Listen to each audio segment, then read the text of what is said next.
Hello दोस्तों, आज हम फिर लेके आ गए हैं अनुसूची आप लोग के सामने में। यह हमारी दूसरी वीडियो है। चलिए बिना किसी देरी के हम लोग अनुसूची स्टार्ट करते हैं।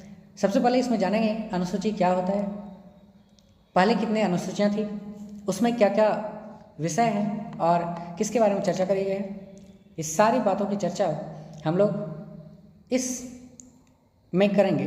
ठीक, हम लोग जानते हैं कि अनुसूची का इंग्लिश अर्थ होता है शेड्यूल, अर्थात आज हम लोग शेड्यूल ऑफ इंडियन कॉन्स्टिट्यूशन पढ़ने वाले हैं। हम लोग बाइलिंगुअल चलेंगे, दोनों लैंग्वेज में थोड़ी बहुत चर्चा करेंगे। चाहे हिंदी और इंग्लिश का मिक्सअप होगा क्लास, जिससे आपको और भी समझ में आ सकती है, इसलिए हम दोनों चीज़ को मिक्स करने का प्रयास किए हैं। ठीक, तो अनुसूची क्या होता है जानते हैं। अगर आप देखें तो कुछ जो सब्जेक्ट होता है जिसके बारे में हम लोग स्टडी करते हैं, ठीक है, लेकिन कुछ ऐसे उसमें खास विषय या पॉइंट्स होते हैं जिसको डिटेल्स में जानना होता है, जिसके बारे में डिटेल्स लिखी जाती है। ऐसे ही अगर हम शेड्यूल को देखें, बोले तो अनुसूची को देखें, तो अनुसूचियों में जो इंडियन कॉन्स्टिट्यूशन था उसमें कुछ ऐसे विषय थे, कुछ ऐसे सब्जेक्ट थे जिसको डिटेल्स से लिखने की आवश्यकता थी। तो ऐसे विषय जिसको डिटेल से लिखने की आवश्यकता थी, ऐसे सब्जेक्ट को थोड़ा बहुत चर्चा जहाँ पे आर्टिकल थे वहाँ पे तो कर दिया गया, लेकिन विशेष रूप से चर्चा इसे शेड्यूल में करी गई है। अर्थात शेड्यूल वह दस्तावेज है जिसमें किसी विषय के डिटेल्स के बारे में चर्चा करी गई है। जैसे हम लोग राज्य के बारे में अगर बात करें तो राज्य के बारे में आर्टिकल हमारा 1 बात करता है, जिसमें राज्य के बारे में चर्चा करी गई है। लेकिन अगर उसका डिटेल्स हमें देखना हो तो हमें अनुसूची में जाके देखना पड़ेगा। अनुसूची 1 में अगर देखें तो राज्य एवं संघ क्षेत्र की चर्चा किया गया है, जो वर्तमान की अगर चर्चा करें तो कितना है, 28 स्टेट है और 8 यूटीज है, बोले तो यूनियन टेरिटरी है। तो अर्थात जो पहले इंडियन कॉन्स्टिट्यूशन था जिसमें केवल और केवल 8 ही अनुसूचियाँ थी, बाद में धीरे धीरे अनुसूची बढ़ते गया और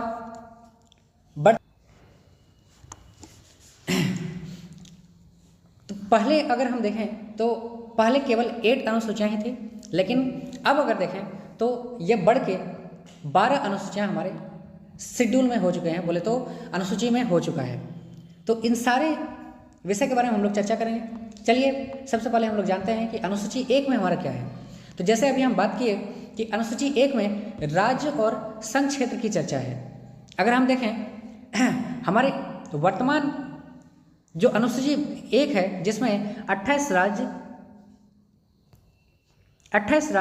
और 8 केंद्र शासित प्रदेश की चर्चा की गई है, जो 5 अगस्त 2019 को जैसे जम्मू कश्मीर भी बन के आया, उसके अकॉर्डिंग जो केंद्र शासित प्रदेश है इसकी संख्या 8 हो गई और राज्यों की संख्या 29 से घट के 28 रह गए। अर्थात आर्टिकल प्रथम अनुसूची में 28 स्टेट और 8 यूनियन टेरिटरीज की बात करी गई है। ओके, दूसरी अनुसूची अगर देखें तो दूसरी अनुसूची देखें तो इसमें वेतन की बात करी गई है। किसके वेतन की बात करी गई है? तो जितने भी हायर पोस्ट पे बैठे लोग हैं, जैसे कि राष्ट्रपति हो गए, उपराष्ट्रपति हो गए, राज्यपाल हो गया, मुख्य न्यायाधीश हो गए, आदि जितने भी पदाधिकारी हैं, ऐसे के वेतन और भत्ता के बारे में चर्चा किया गया है कि किसको कितना वेतन मिलेगा और कितने पेंशन उसे मिलेगा। इन सारी बातों की चर्चा अनुच्छेद 2 अनुसूची 2 में करी गई है। फिर तीसरे अनुसूची की बात करें, देखिए हम बात करेंगे कौन कौन अनुसूची इसमें सबसे इंपॉर्टेंट है, जो कि एग्जाम में ज़्यादातर पूछे जाते हैं। लेकिन अभी जो टोटल अनुसूचियां हैं इसके बारे में हम लोग सिंपली चर्चा कर लेते हैं। बाकी जो विशेष रहेगा उसके बारे में हम आपको बता देंगे और उसके अकॉर्डिंग उस पर आप डिटेल से उसको पढ़ लेंगे। ठीक, अगर तृतीय अनुसूची की बात करें, तृतीय अनुसूची में शपथ की चर्चा करी गई है। जिन व्यक्तियों की चर्चा अनुसूची 2 में पेंशन के लिए, वेतन के लिए करी गई है, उसी की शपथ की चर्चा अनुसूची 3 में करी गई है। जैसे कि राष्ट्रपति का शपथ, प्रधानमंत्री का शपथ, राज्यपाल का शपथ या फिर मुख्य न्यायाधीश जो होते हैं उसकी जो शपथ है, ये सारी की चर्चा अनुसूची 3 में करी गई है, जिसमें राष्ट्रपति का जो शपथ है मुख्य न्यायाधीश के द्वारा इसको दिलवाया जाएगा। और बाकी आर्टिकल अगर 60 देखें तो उसमें लिखा गया है कि राष्ट्रपति के द्वारा किसको किसको शपथ दिलाई जाएगी, उसकी चर्चा आर्टिकल 60 में करी गई है। जिसके आधार पे प्रधानमंत्री को अगर देखें, प्रधानमंत्री को भी शपथ राष्ट्रपति ही दिलाता है। राज्यपाल को देखें तो राज्यपाल को भी माफ करेगा, राज्यपाल को आर्टिकल 159 के द्वारा उसी स्टेट के उच्च न्यायालय के जो न्यायाधीश होंगे उसके द्वारा दिलवाया जाएगा। वहीं अगर मुख्य न्यायाधीश की बात करें, सुप्रीम कोर्ट के मुख्य न्यायाधीश की, तो इसको शपथ राष्ट्रपति के द्वारा दिलवाया जाएगा। फिर नेक्स्ट चौथी अनुसूची की अगर बात करें, चौथी अनुसूची में राज्यसभा में सीटों के आवंटन की चर्चा करी गई है। जो डिफरेंट स्टेट है उसमें हर एक स्टेट में लोकसभा की सीट और राज्यसभा की सीट अलग अलग होते हैं। किसी में ज़्यादा, किसी में कम, ये डिपेंड करता है वहाँ की जनसंख्या के आधार पे। जनसंख्या के आधार पे राज्यसभा सीट हो या फिर लोकसभा सीट हो, सबको अलग अलग स्टेट में उसके प्रतिनिधित्व करने के लिए दिया गया है। जैसे आप हमारे अगर बिहार में देखें तो इसमें लोकसभा की 40 सीटें हैं, वहीं राज्यसभा की 16 सीटें हैं। ऐसे राजस्थान में देखें तो राज्यसभा की 10 सीटें हैं। अर्थात जितने भी राज्यसभा है, बोले तो जितने भी राज्य है, वहाँ से डिफरेंट राज्य से वहाँ के पॉपुलेशन के आधार पे, जनसंख्या के आधार पे वहाँ से राज्यसभा की सीटें दी गई है। उसके अकॉर्डिंग ही राज्यसभा में उसका भागीदारी होती है। राज्यसभा आप जानते होंगे कि जो हमारी संसद है, संसद के 2 पार्ट्स हैं, लोकसभा तथा राज्यसभा। लोकसभा में जो मेंबर ऑफ पार्लियामेंट है ये बैठती है, और राज्यसभा में स्टेट से चुन के जो बोले नंबर ऑफ सीट जितने हैं उतने चुन के आते हैं, और फिर राज्यसभा में ये बैठते हैं और फिर वहाँ का निर्णय लेते हैं। अनुसूची अगर 5 की बात करें तो अनुसूची 5 में अनुसूचित जाति तथा जनजाति के प्रशासन की चर्चा करी गई है कि जो शेड्यूल कास्ट होंगे, शेड्यूल कास्ट और शेड्यूल ट्राइब्स, ये दोनों के प्रशासन में कुछ लचीलापन, कुछ फ्लेक्सिबिलिटी भी दी गई है, क्योंकि ये लोग ज़्यादातर वन और डिफरेंट एरियाज़ में रहते हैं। वहाँ इसे पर्टिकुलर इसको पर्टिकुलर सुख सुविधाएं दी गई है, ताकि जैसे कि जंगल है, जंगल पे केवल और केवल विशेष रूप से इसका अधिकार माना गया है, जिसमें ये वहाँ पे रह सकते हैं, और उसका संरक्षण भी इसी को सुनिश्चित करने की बात करी गई है। वैसे तो अलग अलग पदाधिकारी होते हैं जो जंगल की सुरक्षा करते हैं, लेकिन चूंकि ये वहाँ पे रहते हैं, इस आधार पे अनुसूचित जो जाति है, जनजाति है, इसको कुछ अधिकार, विशेषाधिकार दिया गया है, जिससे ये उस जगह पे रह सके। अनुसूची 6 की बात करें तो पूर्वोत्तर के जो 4 राज्य है, जैसे ATMM करके आप याद रख सकते हैं, जिसमें असम, त्रिपुरा, मेघालय, मिजोरम, ये 4 स्टेट हैं जहां अनुसूचित जनजाति रहा करते हैं। उसे भी विशेष रूप से रखा गया है, उसे विशेष रूप से उसके प्रशासन की चर्चा करी गई है, क्योंकि ऐसे जो स्टेट है, ऐसे जो जनजाति है, इसका हमेशा से मांग कुछ अलग रहा है।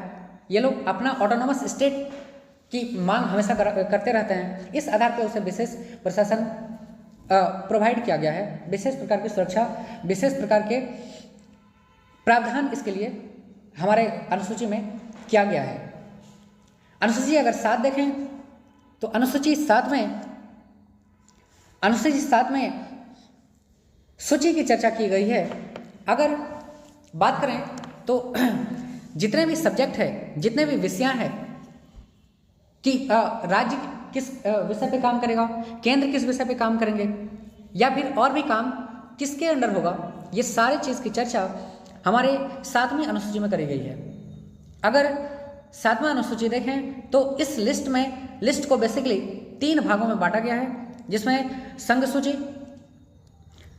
सूची, राज्य सूची और समवर्ती सूची, ये 3 भागों में से बांटा गया है। अगर संघ सूची में देखें तो इसमें 97 विषय है और वर्तमान में बात करें तो 98 विषय इसमें है।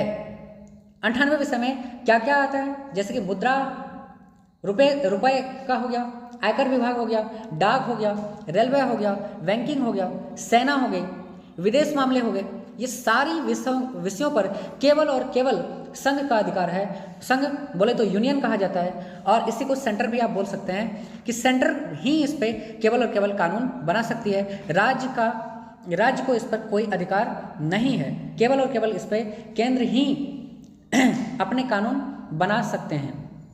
दूसरे राज्य सूची की बात करें, राज्य सूची में पहले 66 विषय हुआ करता था, लेकिन वर्तमान में 61 सब्जेक्ट है।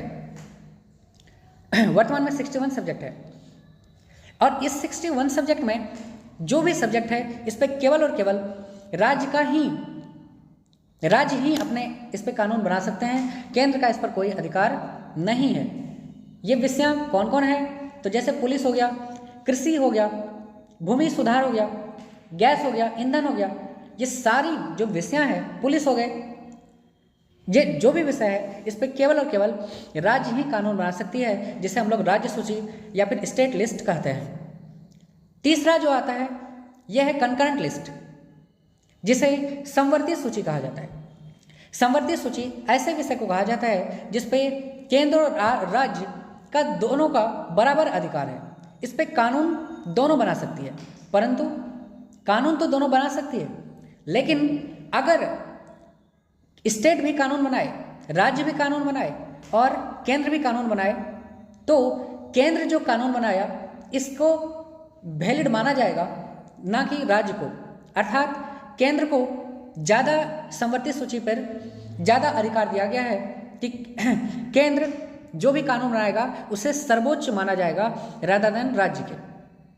अर्थात राज्य समवर्ती सूची में जो 52 विषय थे, अभी जो 47 विषय है, इस 47 विषय पर कानून तो दोनों बना सकते हैं, लेकिन अगर पहले राज्य को ही कानून बनाया, फिर अगर उस पर केंद्र कानून बनाया और केंद्र कुछ अलग कानून बनाया, तो केंद्र की कानून को ज़्यादा मान्यता दी जाएगी रादर देन राज्य की। अगर एक ही विषय पर दोनों कानून बनाता है, फिर भी जो केंद्र ने बनाया उसको ज़्यादा मान्यता दिया जाएगा, ना कि राज्य को। जिसमें क्या सब आता है, तो शिक्षा हो गया, एजुकेशन पे दोनों कानून बना सकता है, वन हो गया, बिजली हो गई, विवाह हो गया, जनसंख्या नियंत्रण हो गया, इस पे सब कानून बना सकते हैं, चाहे स्टेट हो या फिर यूनियन, बोले तो सेंटर, दोनों कानून बना सकते हैं। लेकिन अगर अगेन वही बात कि अगर स्टेट बनाया और बाद में सेंटर ने कुछ कानून बनाए, तो सेंटर का ज़्यादा वैलिड होगा, स्टेट का उस पर वैलिड नहीं माना जाएगा, चाहे ये कितना भी उस पर कठोर या फिर अच्छे रूल्स क्यों ना बना दिया हो। लेकिन अगर सेंटर उसी चीज़ पे जो कानून बनाया उसको ज़्यादा वैलिड माना जाएगा। ठीक है, नेक्स्ट अनुसूची देखें, जिसे 8वां अनुसूची बोलेंगे। तो 8वां अनुसूची में हम लोग भाषा की बात किया गया है। भाषा की अगर बात करें तो 8वें अनुसूची में भाषा को रखा गया है। भाषा जो कि पहले मूल संविधान में अगर बात करें तो 14 भाषाओं को ही मान्यता दी गई थी, लेकिन बाद में बढ़ते बढ़ते ये भाषाएं वर्तमान में 22 पहुंच गई है। अर्थात 8वीं अनुसूची में टोटल भाषा की बात करें तो ये कितनी है, 22 भाषाओं को मान्यता प्राप्त है। अर्थात ये 22 भाषाएं इंडिया के किसी भी कोने में आप इसमें अगर एप्लीकेशन देना चाहें या फिर कोई भी सरकारी दस्तावेज अगर लिखी जाए तो इन 22 भाषाओं में लिखी जा सकती है, किसी एक भाषा में लिखी जा सकती है, इसमें कतई दिक्कत वाली बात नहीं है। 14 जो भाषाएं थी वो थी ही, लेकिन 1967 में बाकी जो भाषाएं हैं ये कैसे आई, इसके बारे में अगर चर्चा करें तो 1967 में सिंधी को पहली बार जोड़ा गया। सिंधी को पहली बार जोड़ा गया जो और फिर 1992 में देखें तो इसमें 3 भाषाएं कोंकणी, मणिपुरी और नेपाली को जोड़ा गया। फिर 2004 में एक बार और इसमें चेंजेस करी गई और मैथिली, संथाली, डोंगरी और बोडो, ये 4 भाषाओं को 2004 में 8वीं अनुसूची में सम्मिलित किया गया। इस प्रकार से भाषाओं की संख्या 8वीं अनुसूची में बढ़कर 22 हो गई। नेक्स्ट अनुसूची की बात करें जो कि 9वीं अनुसूची है, तो 9वीं अनुसूची बेसिक रूप से देखें तो राज्य द्वारा संपत्ति के अधिग्रहण मामले से रिलेटेड है। अर्थात ये अनुसूची में पहली बार चेंज थी जो कि प्रथम संविधान संशोधन 1991 में किया गया था, जिसमें इसकी जरूरत क्या पड़ी, तो इसकी जरूरत इसलिए पड़ी थी ताकि जो उस टाइम पे एक चीज़ होता था कि राजाओं के पास किसी राजाओं के पास हजारों बीघा जमीन था। ऐसे बहुत सारे राजाएं था जिसके पास बहुत सारी ज़मीनें थी। इस चीज़ को देखते हुए पंडित जवाहरलाल नेहरू ने इस राजाओं से ज़मीन लेने की चर्चा करी, तो बहुत सारे राजा नहीं मानते थे या कोई नहीं मानते थे। तो इस कारण से पंडित जवाहरलाल नेहरू ने अनुसूची में एक और अनुसूची जोड़ी, जिसे अनुसूची 9 कहते हैं। इसमें संपत्ति से रिलेटेड एक कानून बनाएगा जिससे जिस प्रकार से हो राजाओं से जमीन लिया गया और बोला गया कि अर्थात जो संपत्ति का अधिकार था फंडामेंटल राइट में, जो 7 फंडामेंटल राइट थे उसमें से एक फंडामेंटल राइट जो संपत्ति का अधिकार था उसे समाप्त करके इसे शेड्यूल 9 में दे दिया गया। शेड्यूल 9 में दे दिया गया और कहा गया कि इस पे जो जुडिशियल रिव्यूज़ है सुप्रीम कोर्ट हस्तक्षेप नहीं करेगा, क्योंकि सुप्रीम कोर्ट कानून के रखवाले होते हैं। अगर कानून में कहीं भी या फिर फंडामेंटल राइट कहीं भी कर्टेल होता है, अगर कहीं भी टूटता है तो उसकी रक्षा सुप्रीम कोर्ट करेगी। तो सुप्रीम कोर्ट इस पर हस्तक्षेप कर सकता था। इसे पंडित जवाहरलाल नेहरू के प्रयास से ये चीज़ को उसमें जुड़वाया गया कि इस पर सुप्रीम कोर्ट का कोई अधिकार नहीं होगा। अर्थात संपत्ति का अधिकार को उठा के अनुसूची 9 में रख दिया गया और बोला गया कि इस पर सुप्रीम कोर्ट जुडिशियल रिव्यूज नहीं कर सकती। लेकिन धीरे धीरे 2007 आया। 2007 में सुप्रीम कोर्ट ने अपने ही इस जजमेंट पे इस पर जजमेंट दिया और कहा कि अगर 9वीं अनुसूची में फंडामेंटल राइट के आधार पर कोई चीज़ करी गई हो जिसमें फंडामेंटल राइट कर्टेल हुआ हो तो उस पर जुडिशियल रिव्यूज किया जाएगा, आगे भी किया जाएगा। अगर पहले भी अगर ऐसा कुछ हुआ होगा कि जहाँ पे जुडिशियल रिव्यूज की आवश्यकता हो, जहाँ फंडामेंटल राइट कर्टेल हुआ हो, वहाँ पे हम इस अनुसूची में भी हस्तक्षेप करेंगे।